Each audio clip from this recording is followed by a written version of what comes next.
नमस्कार.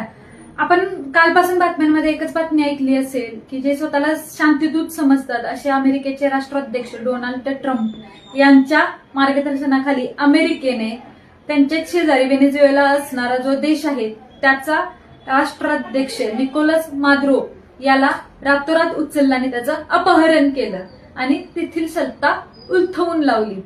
तर जो देश सॉव्हरेनिटी, डेमोक्रेसी याच्या गप्पा मारत होता तोच देश आज दुसऱ्या देशाची सॉव्हरेनिटी काढून घेण्याच्या प्रयत्नामध्ये आहे.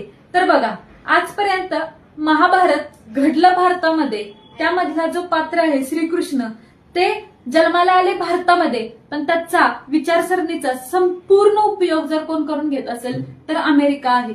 पण श्रीकृष्ण हा धर्माच्या रक्षणासाठी आणि धर्म स्थापन करण्यासाठी प्रयत्न करत होता, पण अमेरिकेचा आणि धर्माचा जवळचा काही संबंध असेल असं मला काही वाटत नाही.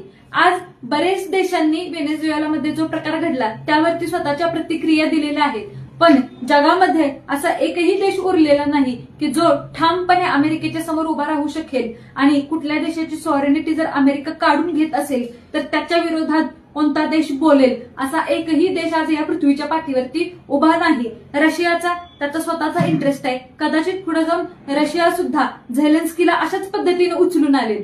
चायनाचा सुद्धा तसाच इंटरेस्ट आहे, जो उद्या त्याचा शत्रू राष्ट्र व्हिएतनाम त्याच्याही प्रेसिडेंटला असाच उचलून आणेल. म्हणजे जी बलाढ्य राष्ट्र आहेत ते स्वतःचा स्वार्थ साधण्यासाठी कोणत्याही स्तराला इथून पुढे जाऊ शकतात, हे कालच्या उदाहरणाने स्पष्ट झालेलं आहे. यामध्ये युनायटेड नेशन्सची भूमिका काय, तर हा खूप मोठा प्रश्न आज सगळ्या राष्ट्रांसमोर उभा राहिलेला आहे. कारण की युनायटेड नेशन्सने यावरती कोणतीच रिॲक्शन दिलेली नाही. ज्या युनायटेड नेशन्सच्या छत्रछायेखाली संपूर्ण देशातील, संपूर्ण जगातील जे देश राहत आहेत तेच युनायटेड नेशन्स आज न्यूट्रल झालेलं आहे.